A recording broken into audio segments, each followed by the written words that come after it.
The historic buildings of the University of Edinburgh are also home to Base Lab, one of Europe's largest centers of research into artificial intelligence, or AI. And this was Ambassador Zheng's first stop to see how robotics are being employed to solve challenges across sectors, including healthcare, industry, and space exploration.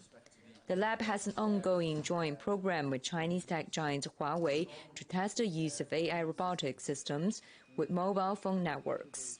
I think it's great to see that collaboration is working very well. So we've got some projects that we are focusing on, especially in the AI and the robotics side of things.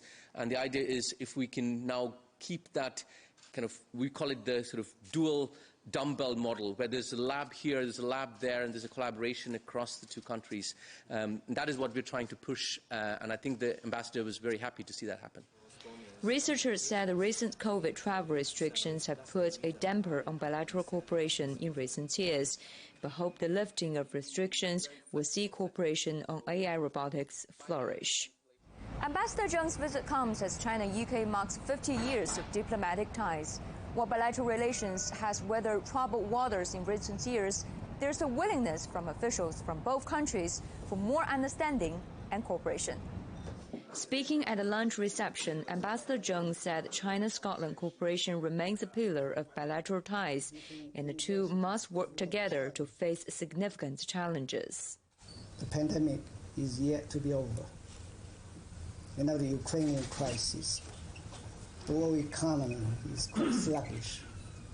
But this is a time calling for cooperation, solidarity, and before that, above all, calling for peace. We strongly opposed decoupling, or so-called new Cold War. The reception was hosted by the UK National Committee on China, an organization dedicated to promoting dialogue.